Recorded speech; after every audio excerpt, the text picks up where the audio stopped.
जय हिंद साथियों, कैसे हैं भाई सभी लोग? बढ़िया। आप सभी लोग स्वस्थ हैं, मस्त हैं और अपनी तैयारी में बहुत अच्छी तरीके से व्यस्त हैं। लास्ट वाली क्लास में 2 वीडियोस आपको मिली हैं मेंसुरेशन अर्थात क्षेत्रमिति की, जिसमें हम लोगों ने पूरा कंसेप्ट पढ़ा है एरिया और वॉल्यूम का। 2D इमेज में जितने भी टाइप के एरियाज आपने देखे या 2D जितने भी टाइप की इमेज देखी हैं, उन सभी का आप लोग सीख चुके हो। परिमाप क्या होगा, पेरीमीटर क्या होगा मतलब है हिंदी में, और इसके साथ साथ मतलब अंग्रेजी में पेरीमीटर है।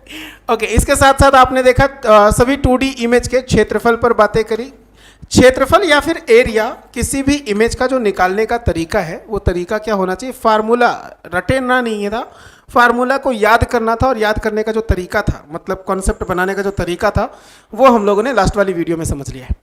अभी हमें क्या सीखना है कि इन पर जितने भी टाइप की प्रैक्टिस कर सकते हैं, फिर वो चाहे 2D इमेज हो चाहे 3D इमेज हो। आते हैं इस वाले सेशन में हम लोग प्रैक्टिस करने की बात करते हैं, और प्रैक्टिस सेशन में हम लोग क्या करेंगे, डेली बेसिस पर मतलब एक एक वीडियो में कोई स्पेशल इमेज को उठाया जाएगा और उस स्पेशल इमेज के बारे में डिटेल्ड चर्चा होगी। ठीक है, तो चलिए इस उम्मीद के साथ कि आप लोग पूरे सेशन में बने रहेंगे, एक एक सवाल को डिट्टो नोट करेंगे। अगर नोट नहीं कर पाते हो तो इसकी PDF आपको मिल जाएगी एप्लीकेशन में ठीक बगल वाले पार्ट में। ठीक है, तो मैं क्लास की शुरुआत करता हूँ, और आज का जो सेशन है ये वाला अच्छा होगा। 2D में सबसे छोटी इमेज आप जानते हो पॉलीगन जो होती है, बहुभुज, जब सही कई सारी भुजाओं से बंद एक आकृति बनाते हैं, पॉलीगन कहलाती है। अब जितने भी टाइप के पॉलीगन होंगे उसमें सबसे छोटा जो बहुभुज होता है ना, वो होता है ट्रायंगल, और ट्रायंगल से हम लोगों ने शुरू करा था। तो आज की जो क्लास होगी लाइक टाइप 1 की जो बात करेंगे हम लोग, वो बातें होंगी हमारी ट्रायंगल को लेकर के। ट्रायंगल में 3 लाइन्स होती हैं, और 3 लाइन से घरी कोई भी बंद इमेज जो कहलाएगी त्रिभुज, उसके लिए इमेज आपने बनाना सीखा कि भाई ट्रायंगल कितने टाइप का होगा जिन पर एरिया और वॉल्यूम का कॉन्सेप्ट बनेगा। तो बेसिकली तो बनेगा 3, जैसे एक राइट एंगल ट्रायंगल, एक हो जाए आपका इक्विलैटरल ट्रायंगल, और एक होता है किसी भी टाइप का ट्रायंगल, है ना। समबाहु त्रिभुज हो, समकोण त्रिभुज हो, समद्विबाहु हो, स्केलन हो, आइसोसेल्स हो, कोई भी इमेज हो, हर एक चीज़ का एरिया और पेरीमीटर पर बात करेंगे। फार्मूलाज आपको पहली वाली क्लास में मिल चुका था, नहीं मिला है लेकिन फिर भी हम लोग इसको देखने जा रहे हैं। देखिए, एक राइट एंगल ट्रायंगल हो तो इस राइट एंगल ट्रायंगल में हम लोग जानते हैं जब भी एरिया निकालना होगा तो हम करते हैं 1/2 into base into height. 1/2 Hindi में आधार गुने ऊंचाई। अब 1/2 आधार गुने ऊंचाई जरूरी नहीं है कि सिर्फ राइट एंगल ट्रायंगल का होगा, कोई भी ट्रायंगल ऐसा हो जिसमें अगर हमें बेस की लंबाई मिल जाए ना, बेस समझते हो ना, बेस वो वाला नहीं जो उनको पसंद है, यहाँ पे बेस क्या है? आधार। तो हमें बेस की लंबाई अगर मिल जाती है और मुझे मिल जाती है इसकी हाइट, तो हम बता सकते हैं कि बेस इंटू हाइट का हाफ करने से मुझे एरिया पता चलता है, फिर वो कोई भी टाइप का ट्रायंगल हो। ठीक है, आइए शुरू करते हैं, देखते हैं कि कितने टाइप के सवाल बनते हैं। एक एक करके हर एक टाइप पर चर्चा करेंगे, और यकीन मानिए जितने भी सवाल मैं आपके लिए लेकर के आया हूँ ये सारे सवाल आपके प्रीवियस एग्जाम के हैं, तो एक अच्छा खासा अनुभव भी आपको हो जाएगा कि ऐसे सवाल एग्जाम में आते हैं और दोबारा आएंगे तो आपको कैसे करना है। ये सवाल दिख रहा होगा, क्वेश्चन दिख रहा है कि भुजा जो x है, हिंदी में है फिलहाल, तो इंग्लिश में आप समझ रहे होंगे भुजा का मतलब साइड होता है। तो भुजा x वाले समबाहु त्रिभुज के क्षेत्रफल और भुजा x वाले वर्ग के क्षेत्रफल का जो रेशियो है वो मुझे बताना है। नहीं समझ पा रहे हो, थोड़ा सा मैं आपको दिखाना चाहूंगा। देखिए, समबाहु त्रिभुज जिसको इंग्लिश में कहते हैं इक्विलैटरल ट्रायंगल, इसमें ऑल साइड्स क्या होती हैं? इक्वल। ठीक है, एक ऐसा ट्रायंगल जिसमें सभी साइड आपकी क्या हो? बराबर हो। अब ये इक्वल साइड तो रखेगा, लेकिन सवाल ने कहा कि इसकी ईच साइड कितनी है? x है। और ऐसे ही मैं एक स्क्वायर बना लूं, उस स्क्वायर में ना ईच साइड जो है वो है x। ठीक है, एक वर्ग है, वर्ग में भी जानते होंगे आप सभी भुजाएं क्या होती हैं? बराबर। तो ऐसा क्वेश्चन ने दे दिया। अब सवाल ये कह रहा था कि अगर मैं इसका और इसका एरिया देखूंगा तो एरिया में रेशियो क्या होता है। फर्स्ट ऑफ ऑल आपको आइसोसेल्स जो इसका इक्विलेटर ट्रायंगल होता है समबाहु त्रिभुज, उसका एरिया का फार्मूला पता होना चाहिए। नहीं पता है तो हम चलो पता करते हैं। समबाहु त्रिभुज का जो क्षेत्रफल है पूछी, सबसे पहले ट्रायंगल के बारे में बोला ना, तो सबसे पहले हम लोग ट्रायंगल का एरिया उठाएंगे, मतलब इसका एरिया उठाएंगे। एरिया होता है स्क्वायर रूट ऑफ 3/4, और इंटू में होता है साइड का स्क्वायर, साइड वहाँ पे x थी, x का स्क्वायर। अच्छा, मुझसे कह रहा कि इस वर्ग का क्षेत्रफल बता दो, तो वर्ग के क्षेत्रफल के लिए इसकी भुजा का स्क्वायर करेंगे, मतलब साइड इंटू साइड। मैं अगर इसके स्क्वायर को काट डालूंगा ना, सेम चीजें थी तो हटेंगी रेशियो में, ऐसा तो आपको पता है, अनुपात में सीखा है। अब मेरे पास आंसर है भाई square root of 3/4 is to 1। मतलब इस साइड में 1। अब आप क्रॉस मल्टीप्लाई करोगे, आपके पास रिजल्ट आएगा स्क्वायर रूट ऑफ 3:4 और यही सवाल का आंसर है। चारों ऑप्शन में से कहीं दिख जाए तो उसी को टिक करें और आगे बढ़ें। स्क्वायर रूट ऑफ 3:4 ये है ऑप्शन नंबर ए में। कोई दिक्कत है देन मुझे शेयर करिए, और अगर नहीं है तो आगे बढ़ते हैं।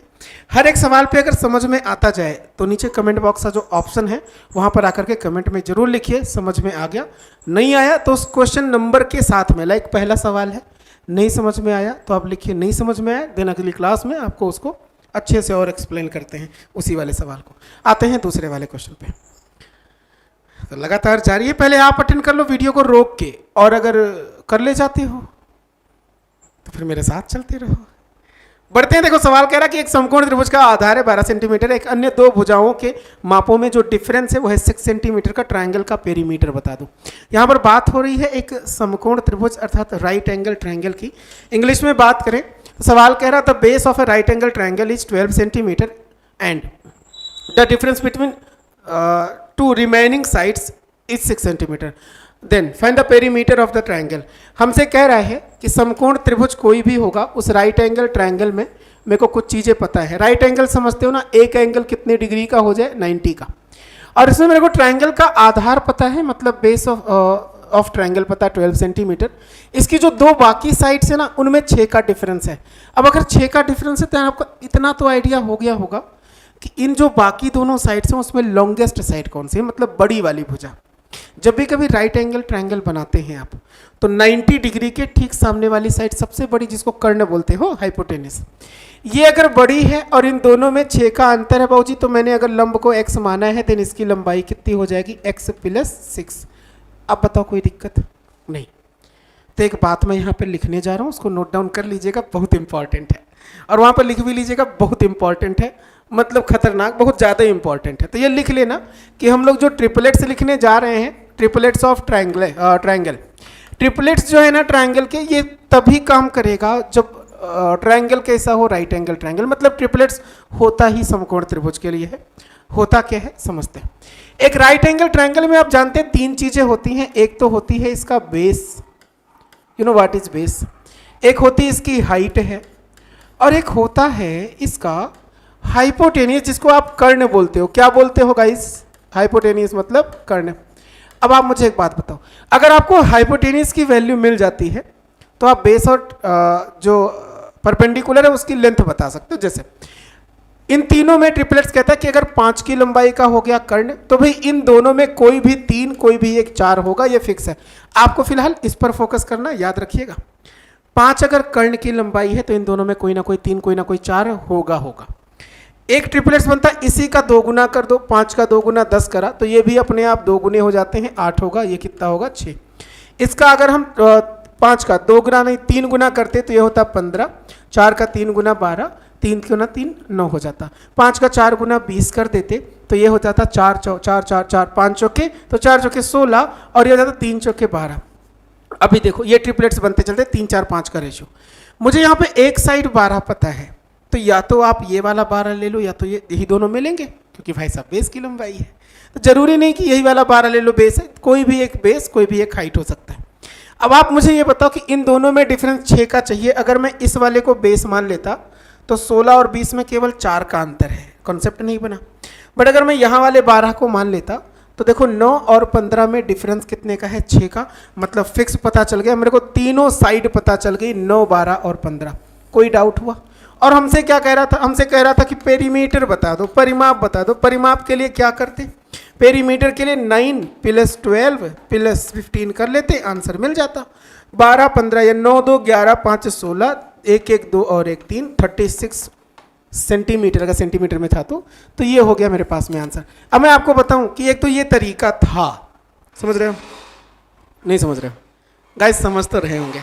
एक तो ये तरीका था गाइस, और दूसरा तरीका क्या था, दूसरा ये था कि हम पाइथागोरस जी का नियम लगाते। पाइथागोरस जी ने कहा था किसी भी राइट एंगल ट्रायंगल में कर्ण का स्क्वायर बराबर होता है आधार का स्क्वायर प्लस लंब का स्क्वायर, ये होता है। अब अगर कर्ण का स्क्वायर मतलब मैं क्या करता, x + 6 का होल स्क्वायर, इसका स्क्वायर बराबर आधार स्क्वायर, आधार 12 है, इसका स्क्वायर प्लस लंब कितना है x, इसका स्क्वायर। तब मुझे इसको घटाना पड़ता, फिर लाना पड़ता x की लंबाई, तेन हम आंसर बता पाते, ऐसे नहीं बता पाते। आप समझ रहे हो ना मैं क्या कहने की कोशिश कर रहा हूं? से यस, अगर आप समझ रहे हो तो यहां पर हो गया, इतनी कहानी हो गई। अब आगे बढ़ते हैं और आंसर निकालते हैं। ये सेकेंड मेथड है गाइज, ये पहला मेथड था। मेरे को गाइज कहना बहुत अच्छा लगता है तो इसलिए अब मैं गाइज ही बोलूंगा। इधर आ जाओ, a प्लस बी का होल स्क्वायर फॉर्मूले से इसको हम क्या करेंगे, खोल देंगे। तो आइए खोल देते हैं।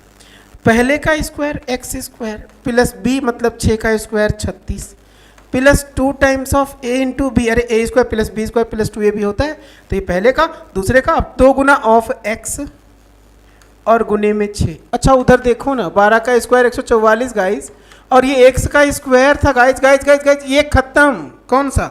एक्स स्क्वायर में पक्षांतर करूंगा, इधर माइनस में होगा, खत्म। Easy guys. अभी देखो 6 का 2 गुना 12, तो ये हो गया 12x।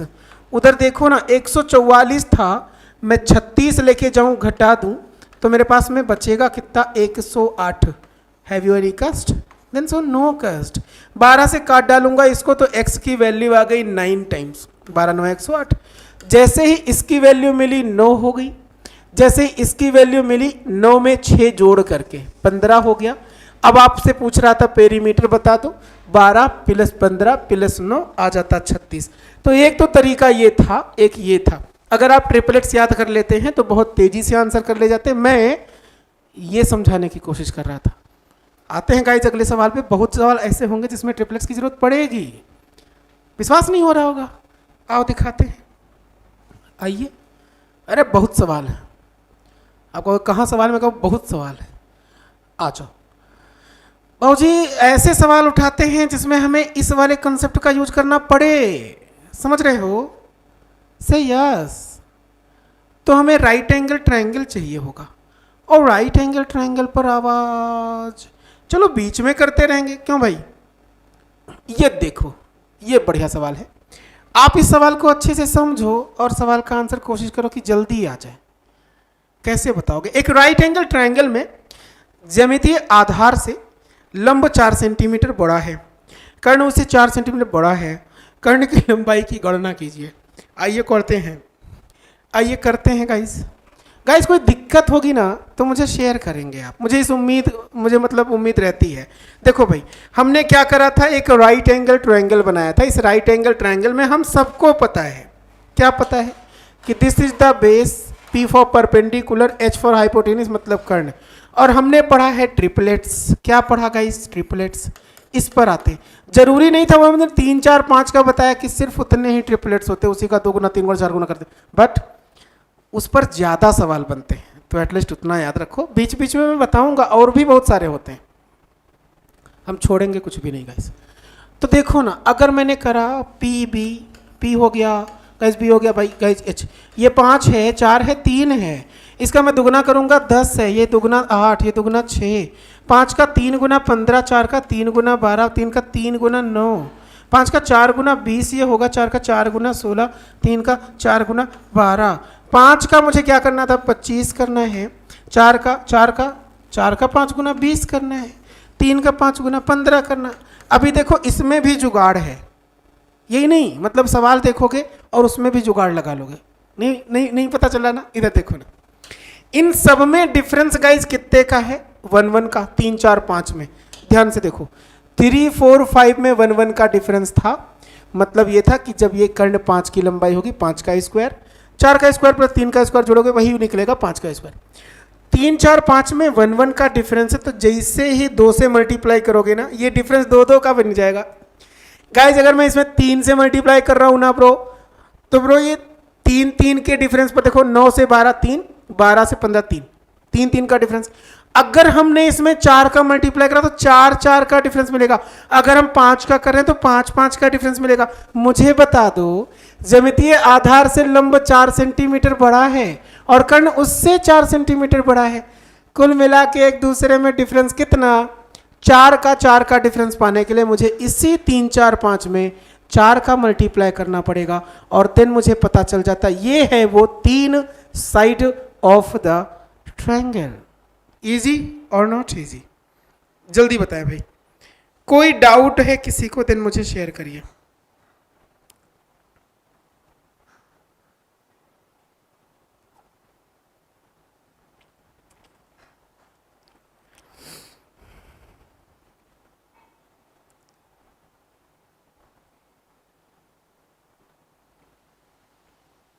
बताओ भाई। ओ भाई लोग, कोई डाउट नहीं ना? तो जब ये पता चल गया क्या पूछ रहा, कर्ण की लंबाई बताओ, कर्ण की लंबाई 20, खत्म, सवाल ही खत्म इसी बात से। ये आ गया मेरे पास ऑप्शन नंबर सी 20 सेंटीमीटर। अभी कोई दिक्कत है, कोई दुख है तो मुझे शेयर करेंगे, नहीं है तो अगले सवाल पर आ जाएंगे फटाक से। चलो ये तो आपको समझ गए, ये तो समझा दिया हमने कि भैया भैया भैया ये जो ट्रिपलेट्स का कॉन्सेप्ट है ये बनेगा कैसे। गाइस अगले सवाल पर आते हैं, थोड़ा सा स्पीड में बढ़ते हैं, बहुत धीरे धीरे वाला काम हो गया है कि नहीं, है कि नहीं, मानते हो ना? सो एक समद्विबाहु समकोण त्रिभुज के कर्ण का जो माप है 8 सेंटीमीटर, ट्रायंगल के क्षेत्रफल को बताइए। ओके, कैसा त्रिभुज है समद्विबाहु? यू नो समद्विबाहु, समद्विबाहु इज दिस, मतलब दो भुजाएं बराबर हो, बाकी दो बराबर ना हो। तो मैं कोई भी टाइप का, मतलब जरूरी नहीं कि मैं ऐसा ही बना सकता था, बट ऐसा बना दिया है हमने, ऐसा बना लीजिए आप, कोई दिक्कत ना हो तो। ये दो साइड इक्वल है।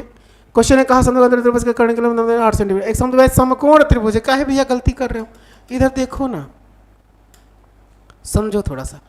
समद्विबाहु तो है बट वो राइट एंगल ट्रायंगल है, उसकी जो दो भुजाएं बराबर हैं वो कर्ण नहीं है, वो उसका बेस है और उसका लंब है। ये हुआ सवाल।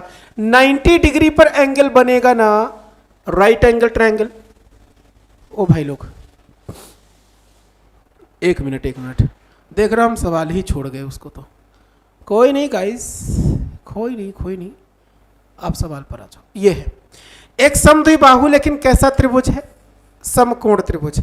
राइट एंगल 90 डिग्री के कोण पर बना और इसमें दो भुजाएं ये दोनों बराबर हैं, ऐसा इस सवाल के कहने का मतलब था। ठीक है भाई, और इसमें त्रिभुज के जो कर्ण की लंबाई है वो है 8। अगर हाइपोटेनिस 8 है तो आप इन दोनों साइड को क्या मान सकते हो? a, इसको भी a, मतलब आप x मान सकते हो, कोई इश्यू नहीं है। पर मैं बता रहा हूं कि a मान लिया, b मान लिया, c मान लिया। ठीक है, ट्रायंगल का एरिया ज्ञात करना है।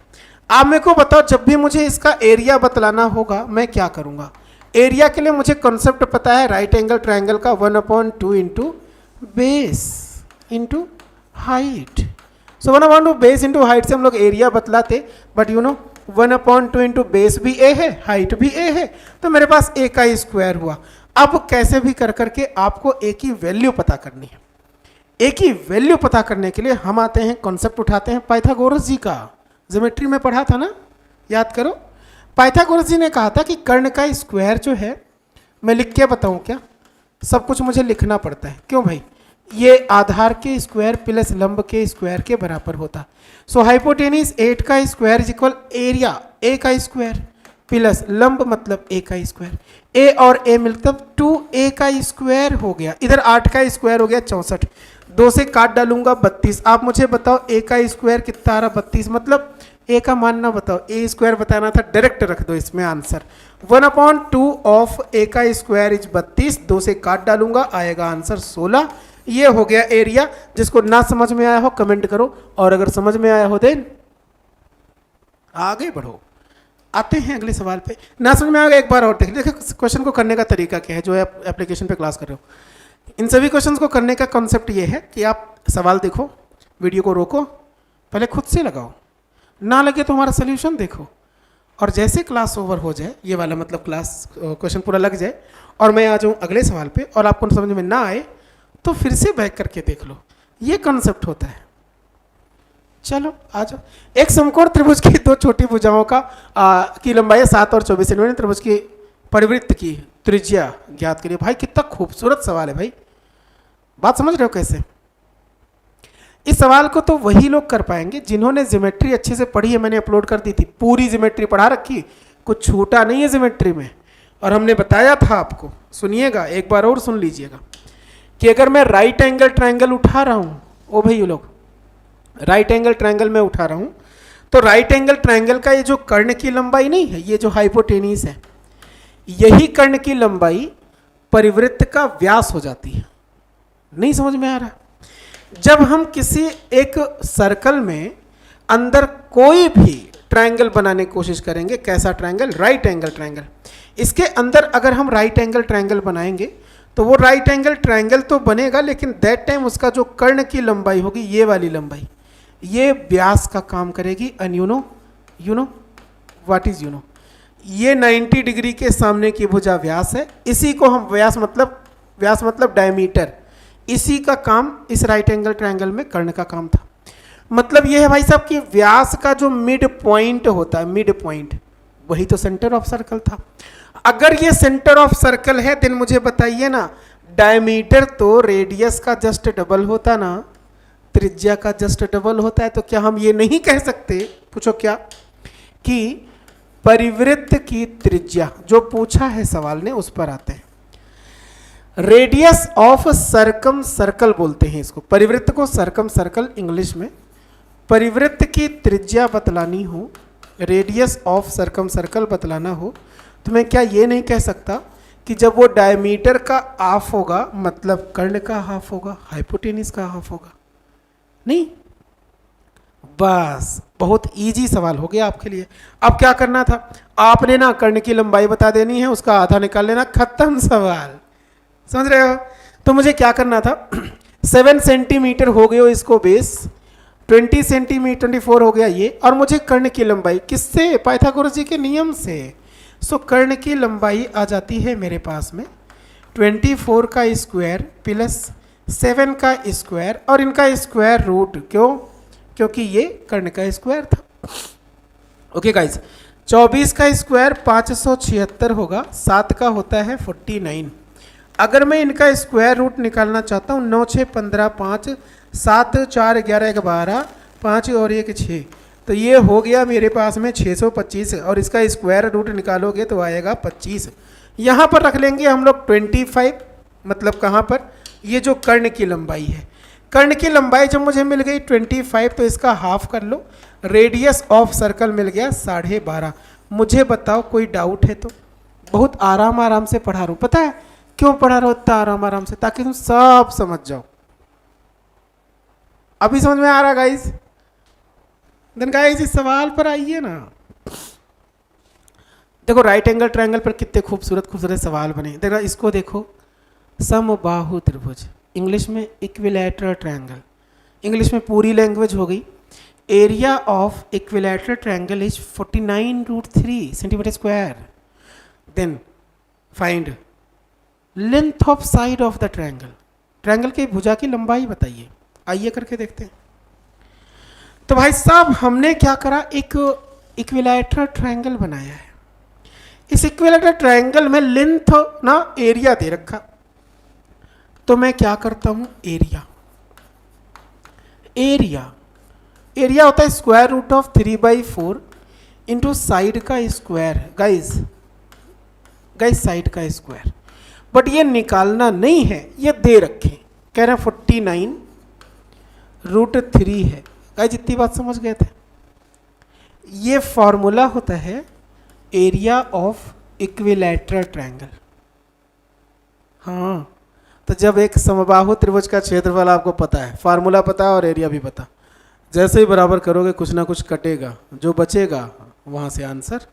तो गाइस √3 खत्म, 4 का स्क्वायर इधर कर लो ना, मतलब 4 का क्रॉस मल्टीप्लाई, देन साइड का जो मेरा स्क्वायर आएगा वो आएगा 49 इंटू ये वाला 4, और अगर मैं स्क्वायर रूट निकालूंगा देन साइड की वैल्यू कितनी आ जाएगी, भुजा के लिए में 49 होता है 7 का स्क्वायर, 4 होता है 2 का square, we get answer is 14। बताओ कहाँ लिखा है, कहाँ लिखा है, 14 जहाँ भी लिखा होता है उसको आंसर करिए फटाक से, ठिचिक ठिचिक, आगे बढ़ते हैं।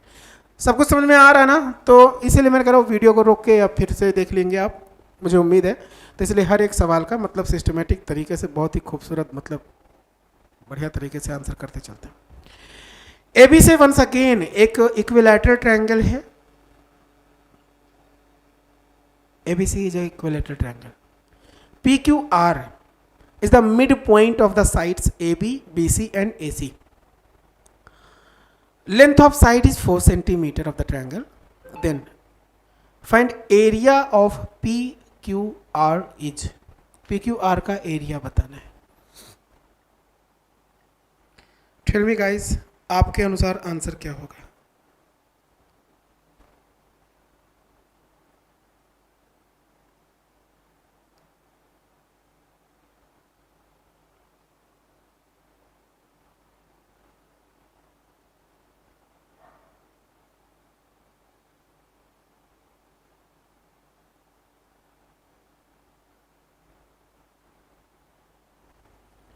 अरे भाई इसको पढ़ा रखा है ज्योमेट्री में, पता नहीं कैसे नहीं याद है तुम लोग को।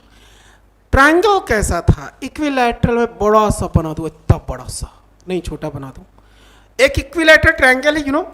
इस इक्विलैटरल ट्रायंगल में अगर मैं इसके मिड पॉइंट्स को लेता हूं, कैसे पॉइंट को, मिड, सवाल ने कहा ना मध्य बिंदु है, तो अगर मैं कह रहा हूं ये ए है, बी है, सी है, गाइस देखो ए बी बी सी ए सी के मिड पॉइंट है रिस्पेक्टिवली पी क्यू आर, तो ए बी का पी है, बी सी का क्यू है और इसका है आर। कह रहा है ट्रायंगल पी क्यू आर का एरिया बताओ। देखो अगर आपको याद हो ज्योमेट्री में सारी बातें ज्योमेट्री से रिलेटेड यहाँ पर आ रही, इसीलिए मेंसुरेशन के पहले हमने ज्योमेट्री पढ़ा दिया था कि मतलब कोई कष्ट, मतलब दुख दर्द, मतलब कुछ हो ना, समझ रहे हो, इसीलिए पढ़ा दिया था। अब मुझे आप एक बात बताओ, सुन रहे हो? हाँ जरूरी है सुनना। अब मुझे ये बताइए कि भाई जब एक इक्विलैटरल ट्रायंगल हो या कोई भी ट्रायंगल हो, किसी वर्टिसेस से अगर मैं किसी भुजा के मध्य बिंदु को मिलाऊं ना, वो मीडियन कहलाती थी। माध्यिका का काम था इस साइड को या इसको बराबर बराबर भाग में बांटना। तो जब मीडियंस पढ़ रहे थे ना, सेंट्रॉइड पढ़ रहे थे, केंद्रक, दैट टाइम सीखा था कि जो माध्यिकाएं होंगी या जो केंद्रक होता है वो पूरे एरिया को बराबर बराबर भागों में बांटता है, एरिया को भी। मतलब अगर मैं P को Q से मिला दूं, मिड पॉइंट को Q से R को मिला दूं, P से Q को मिला दूं, गाइस ये जो बना टोटल ट्रायंगल ना, ये 4 बराबर भाग में बट गया है नहीं जी। तो पूरे ट्रायंगल का ये वाला एरिया जो होगा, ये वाला, ये पूरे ट्रायंगल का 1/4 है, 1/4 है। अगर आप ये समझ जाते हो कि ट्रायंगल PQR का जो एरिया है वो 1/4 होगा, कितने का? 1/4 होगा ट्रायंगल ABC का। अब आप मुझे एक बात बताओ, ट्रायंगल जो ABC है, ABC वो कैसा था? वो तो समबाहु त्रिभुज था। समबाहु त्रिभुज का एरिया होता है √3/4, अभी देखा, इनटू भुजा का स्क्वायर। भुजा कितनी है गाइस? ये है 4 सेंटीमीटर।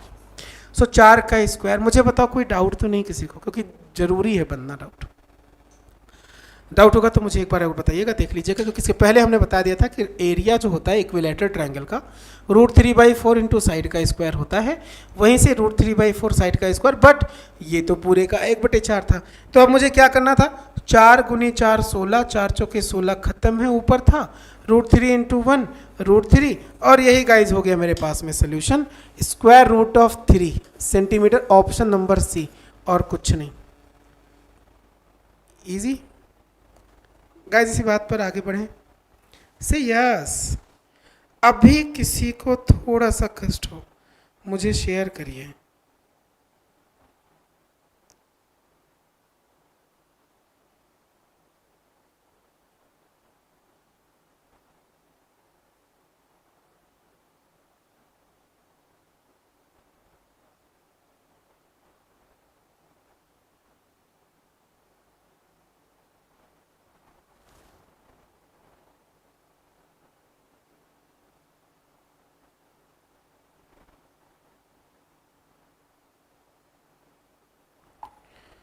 बताएं, अगले सवाल पर आता हूं। ये रहा, एक ट्रायंगल की side 5 centimetre, 7 centimetre and 11 centimetre है। आपने बताना है ट्रायंगल का एरिया कितना।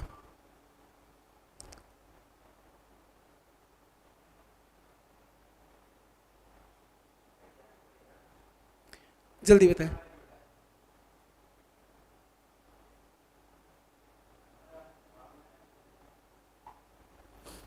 देखो ट्रायंगल की साइड 5 7 11 है, उस ट्रायंगल का एरिया। बहुत खूबसूरत सा सवाल है, बट है तो है, मतलब लगाना तो पड़ेगा, क्यों भाई लोग।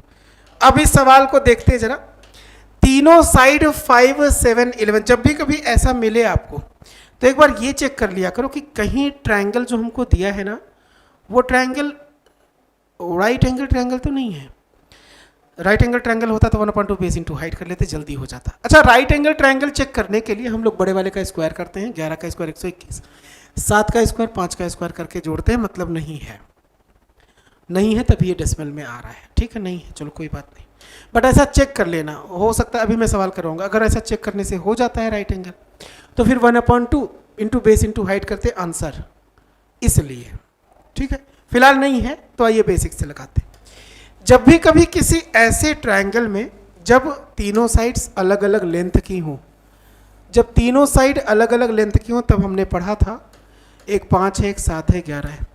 इसको बोलेंगे हम स्केलेन, इंग्लिश में बोलेंगे स्केलेन, हिंदी में कहेंगे विषम बाहु त्रिभुज।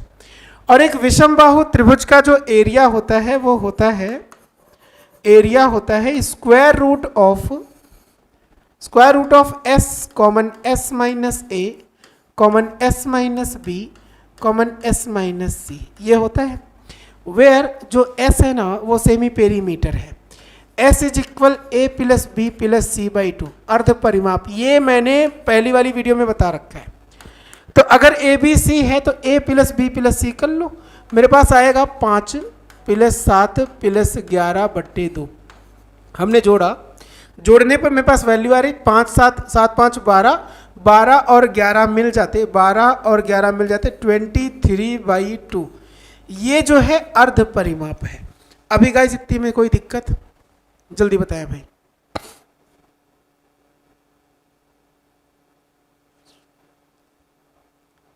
अभी कोई दिक्कत है किसी को? से नो। तो हमने देखा कि भाई ये सेमी पेरीमीटर मिल गया ए बी सी, 7 5 12, ये कोई भी जोड़े 11 5 16 और 7 23, ठीक है, 23/2। अब यहाँ पर आते हैं, सबसे पहले स्क्वायर रूट ऑफ, ये सवाल सिर्फ इसलिए लिया गया था ताकि आपको ये पता चल जाए कि अर्ध परिमाप कैसे निकालेंगे। एस मतलब क्या होगा? अर्ध परिमाप। मैं फिर से बोल रहा, सेमी पेरीमीटर मतलब है तीनों भुजाओं को जोड़ करके आधा करना है। अब मुझे इस फार्मूले से एरिया बताना। ये फार्मूला सबसे पहले बताया था हीरोन्स नाम था उनका, उन्होंने। तो इस फार्मूले को हीरोज फार्मूले के नाम पर जाना जाता है, ही समटाइम्स हीरोज फार्मूला भी कहते हैं। इजी है। देन अब मैंने देखा सेमी पेरीमीटर 23/2 है। यहाँ पर मैं धरूंग दूंगा, मतलब रख दूंगा 23/2 माइनस ए हो गया पहली साइड 5। इधर मैं आऊँ तो 23/2 माइनस बी की वैल्यू 7 रख दूंगा मैं। और यहाँ पे मैंने देखा तो यहाँ पे 23/2 सी की वैल्यू मतलब 11 रख दूंगा मैं। अब देखो ना गाइस, समझ में आया ना? हमने वैल्यू पुट करा, अब इस पर आते हैं। सो ये तो 23/2 है तो है, रहेगा 23, 5 दूना 10 से, यस 5 दूना 10, इससे घटाऊंगा आएगा 13/2। इधर देखो 7 दूनी 14, मैं 23 से घटा दूंगा 9/2 आएगा। इधर देखो 11 दूना 22, 23 से घटाऊंगा 1/2 आएगा। गाइस जिसको बाहर निकाल सकते हो निकाल लो। जैसे मैं बाहर निकालूंगा 1 2 3 4, ये नीचे 2 4 बार है तो बाहर आ जाएगा 2 बार मतलब 4। 9 को बाहर कर सकते हो, आ जाएगा 3। अभी स्क्वायर रूट के अंदर ये मुझे 23 और 13 मिले। 13 3 39 का 9 बचा 3 है, 13 दूना 26 और 3 299 आ गया। इधर था 3/4।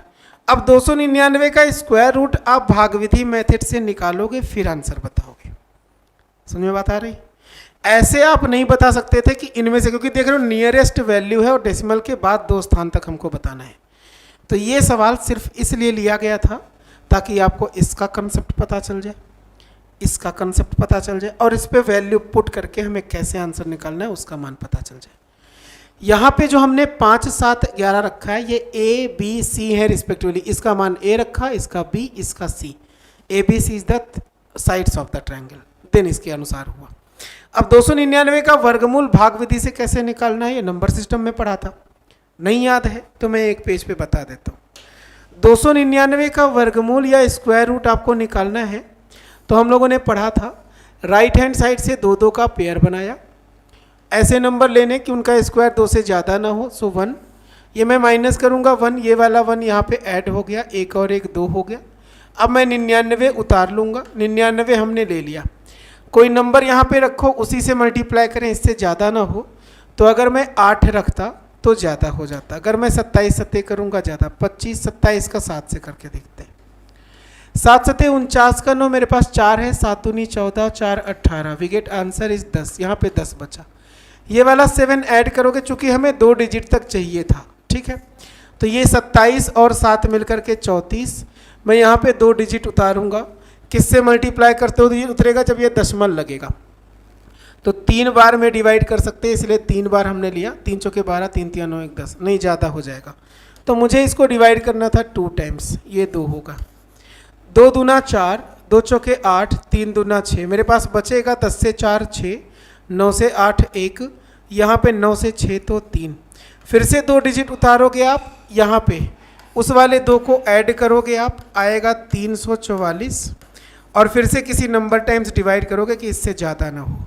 वैसे मेरे पास 17.2 लगभग आ रहा है भाग विधि से, तो हम उसकी वैल्यू यहाँ पुट करेंगे 3 × 17.2 और डिवाइड करेंगे 4 से।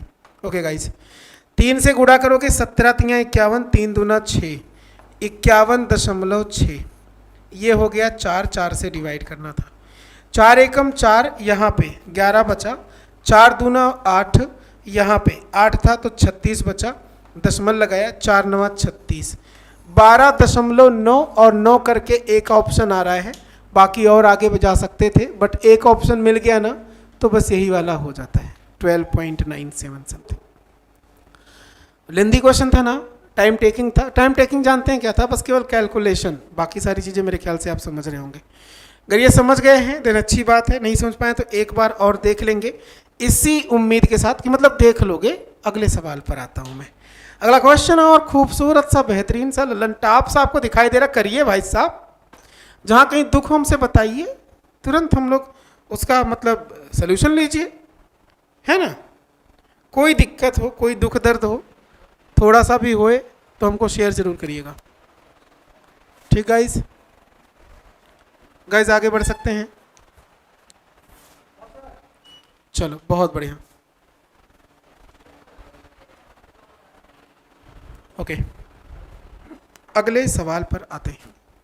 12 सेंटीमीटर आधार है और आधार वाले एक त्रिभुज का क्षेत्रफल 12 सेंटीमीटर भुजा वाले वर्ग के क्षेत्रफल के बराबर है। मेरे ख्याल से हो गया होगा, चलिए आइए देख लेते हैं। आधार वाले एक त्रिभुज का क्षेत्रफल, ओके, इसका त्रिभुज की हाइट बता दो। देन मेरे को क्या करना था, एक इधर बना लूँ मैं। मेरे को नहीं पता कि ये ट्रायंगल कैसा था, बस इसका बेस पता है, यू नो, इसका बेस पता है, और ये स्क्वायर की कुछ पता है। स्क्वायर का, स्क्वायर क्या होता है, ईच साइड इक्वल होती है, ये सबको पता है।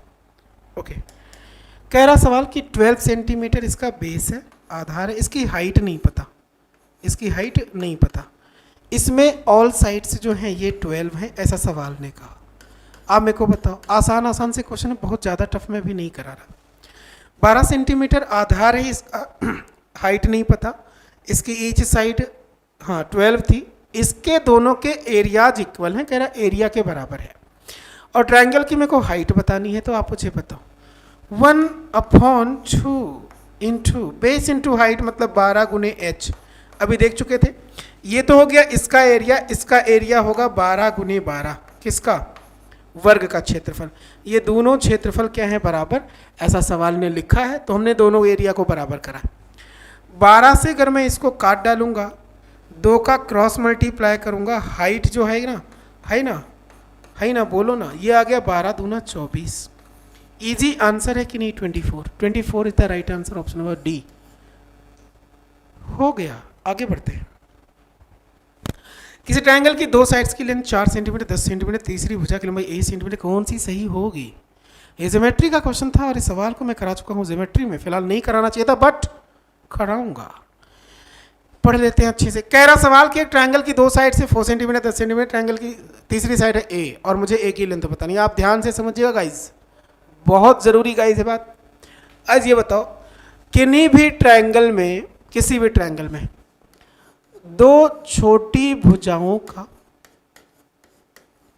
2 छोटी अगर साइड में लेता हूँ, सम ऑफ 2 साइड्स, या तो सम ऑफ 2 लीस्ट साइड, 2 छोटी भुजाओं का योग sum of 2 least side is always greater than the third side. 2 छोटी भुजाओं का योग सदैव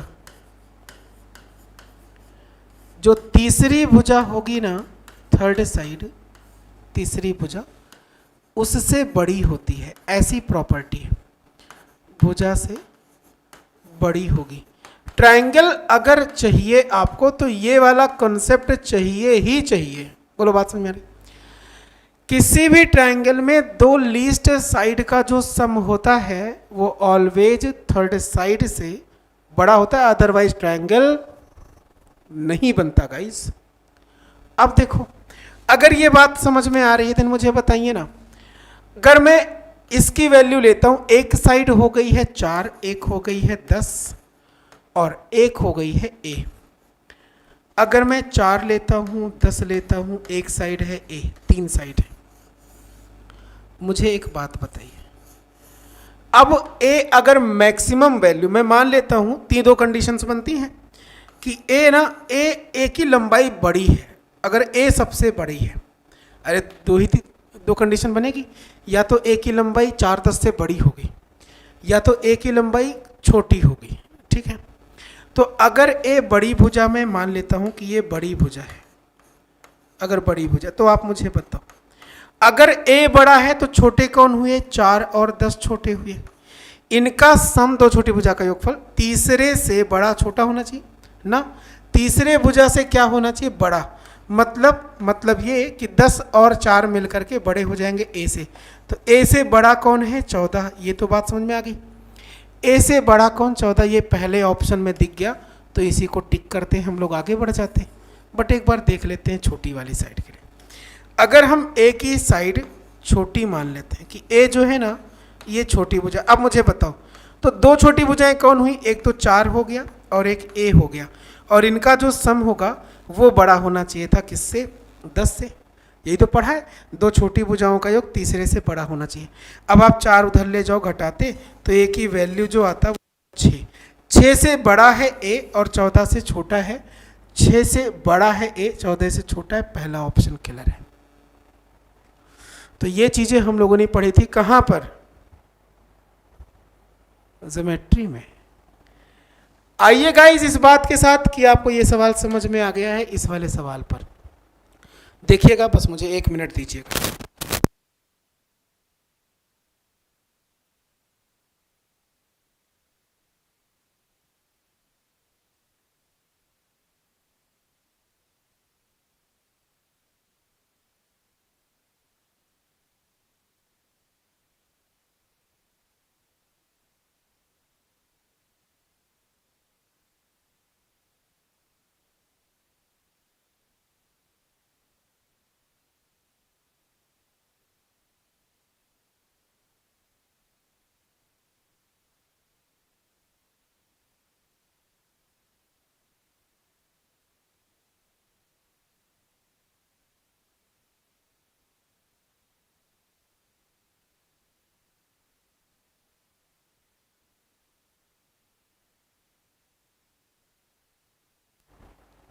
बताएं, कोई डाउट हो कहीं पर तो मुझे शेयर करें, और डाउट ना हो तो हम लोग आगे बढ़ें।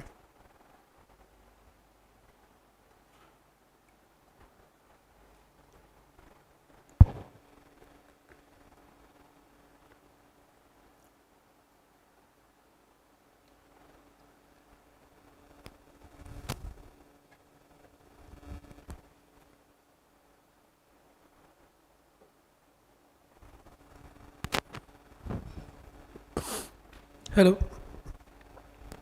चलिए, एक समद्विबाहु समकोण त्रिभुज का जो एरिया है 81 है, समद्विबाहु है मतलब दो भुजाएं हैं उसकी, और ये सवाल है बाबूजी कि ये राइट एंगल ट्रायंगल है।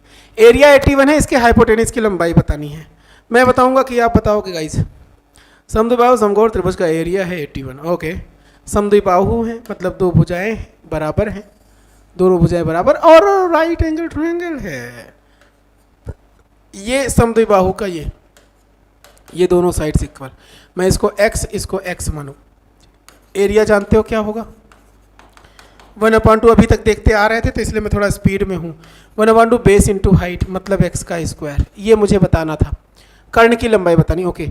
एरिया 81 है, आप मुझे बताइए अगर एरिया मुझे दे रखा 81, x का स्क्वायर इतना था तो 81 इंटू 2 यही तो होगा। x की वैल्यू कितनी हो जाएगी? 9 स्क्वायर रूट ऑफ 2। कोई डाउट किसी को? 9 स्क्वायर रूट 2, 9 स्क्वायर रूट 2। मुझे हाइपोटेनियस h की वैल्यू बतानी। पाइथागोरस के नियम पर आओगे, h का स्क्वायर होता है base square plus perpendicular square. मैं बार बार क्यों लिखूं जबकि मैं पढ़ा चुका हूं अभी थोड़ी देर पहले। कर्ण का स्क्वायर बराबर आधार स्क्वायर प्लस लंब स्क्वायर। अगर ऐसा होता है तो h का स्क्वायर मैं कर लूंगा x square plus x square, मतलब 2 टाइम्स ऑफ एक्स स्क्वायर, ये हो जाता h का स्क्वायर। h का स्क्वायर 2 और गुने x का स्क्वायर आया था 81 गुने 2, कोई डाउट किसी को? इसका आया था 81 इंटू 2। अब आप जानते हो जब हाइपोटेनस की स्क्वायर 2 इंटू 81 इंटू 2 है, तो अगर मुझे h की वैल्यू निकालनी होती 81 को बाहर करते 9 आता, और 2 का मल्टीप्लाई 2 बार है, एक बार बाहर कर लेते तो 2 आ जाता। हाइपोटेनस की वैल्यू 9 इंटू 2 है, मतलब 18 है। ऑप्शन नंबर मेरे पास आ जाता गाइस 18, ऑप्शन नंबर आ जाता गाइस 18, मतलब ऑप्शन नंबर ए। कोई दिक्कत किसी को है तो फिर फटाक से बताइए, नहीं दिक्कत है तो अगले सवाल पर आइए, मतलब यहां पर आइए। यहां पर सब कुछ क्लियर चल रहा, कोई डाउट नहीं ना? मैं बहुत ज्यादा तेज बोल रहा हूं क्या? मतलब मैं बोल ही देता हूं ऐसा, टेंशन नहीं लेना। ये वाला सवाल अभी वैसा ही था, मतलब ज्योमेट्री में मैं करा चुका हूं तो इसलिए मैं इसको नहीं करवा रहा हूं। ठीक है, ठीक है। अगर आपको चाहिए तो आप जब इस वीडियो पे कमेंट कर दोगे तो मैं बता दूंगा, अदरवाइज ये ज्योमेट्री में जो ट्रायंगल वाली क्लास थी ना, ट्रायंगल की बेसिक वाली क्लास थी, उसमें मैं आपको इसको करवा चुका हूं, इसलिए मैं इसको छोड़ रहा हूं। इधर आ जाओ, नहीं देखिए तो देखिएगा ज्योमेट्री की पूरी क्लास में। आइए इस बात पर कि ट्रायंगल एबीसी का जो एरिया 39 सेंटीमीटर स्क्वायर है, बीसी पर 2 बिंदु हैं डी और ई, इस प्रकार से हैं कि B D is equal D E is equal C C. Then triangle ADC का एरिया बताइए, एरिया बताइए भाई साहब, कैसे करेंगे आप इस सवाल को?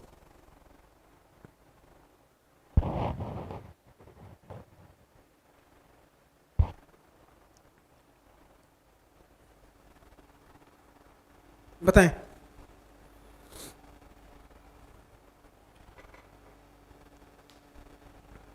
देखिए गाइस, एबीसी का एरिया 39 सेंटीमीटर, बीसी पर 2 बिंदु हैं। अब एबीसी ट्रायंगल था एक, और उस ट्रायंगल का मेरे को एरिया अगर मिला तो मैंने ऐसे ट्रायंगल सबसे पहले बना दिया। पहले फिगर बनाओ, और फिगर बनाने के बाद ना इसका कॉन्सेप्ट समझो, क्या है कॉन्सेप्ट। अगर ये ट्रायंगल है ए बी और सी, एबीसी ट्रायंगल था, कह रहा कि भुजा जो बीसी, इस पर 2 बिंदु डी ई ऐसे लेने हैं कि जो बी से डी की लेंथ हो, डी से ई की लेंथ हो, ई से सी की, वो सब बराबर हो। तो मुझे 2 पॉइंट्स जो मानने थे, मैंने एक जगह डी यहां मान लिया, एक जगह ई यहां मान लिया। अभी कोई दिक्कत? This is D, this is E, और सवाल में ये यहां से लंबाई, यहां से लंबाई, यहां से लंबाई बराबर है। सवाल में पढ़िए जरा, एडीसी का एरिया बताना है। तो मुझे एक बात बतलाइए ना, अगर मैं चाहूं तो ए से इसको मिला सकता हूं, आई एम लाइक ई से इसको मिला सकता हूं। से यस गाइस, ओके। अभी मुझे बताना इन सब का एरिया, इन दोनों का एरिया। आप जानते होंगे ये सेम वही कॉन्सेप्ट काम करता है। जिस रेशियो में किसी लाइन से आप साइड को बांट रहे होंगे, उसी रेशियो में इनका एरिया भी डिवाइड होता है। हाँ, जैसे BC की लंबाई को हमने 3 इक्वल पार्ट में बांटा ना, तो इनका एरिया भी 3 इक्वल पार्ट में डिवाइड होता है। मैं ये कहने की कोशिश कर रहा था, कहाँ पर दिक्कत आ रही है हमको समझाइए ना। कोई डाउट हो तो हमसे बतलाइए ना, बताएं भाई। मैं कह रहा था कि अगर मैंने पूरी BC की लंबाई को 3 इक्वल पार्ट में डिवाइड करा है, तो इनका एरिया भी इक्वल पार्ट में डिवाइड होगा। बात समझ में आई है? चलो, तो अगर ऐसा है तो 39 एरिया था गाइस पूरे का। 39 के मैं अगर 3 टुकड़े करूंगा, 3 टुकड़े करूंगा, मेरे पास आएगा 13। इट मीन्स इसका भी 13, इसका भी 13, इसका मेरा नहीं 13। तो अगर ऐसा हो जाता है गाइस, तो मुझे ए बी सी में से इतने का एरिया बतलाना, इतने का कैसा बताना, एडीसी, ए से डी फिर सी का। अब आप मुझे बताओ 13 और 13 कितना? 13 और 13 मेरा हो गया, मतलब 26 हो गया। ऑप्शन नंबर आ रहा है ए, 26 सेंटीमीटर। कोई बताए? मतलब थोड़ा सा भी कष्ट हो तो मुझे शेयर करिए ना प्लीज, और अगर नहीं हो तो आगे बढ़ा जाए। आज मैं बहुत खूबसूरत लग रहा हूं, मुझे लग रहा है ऐसा।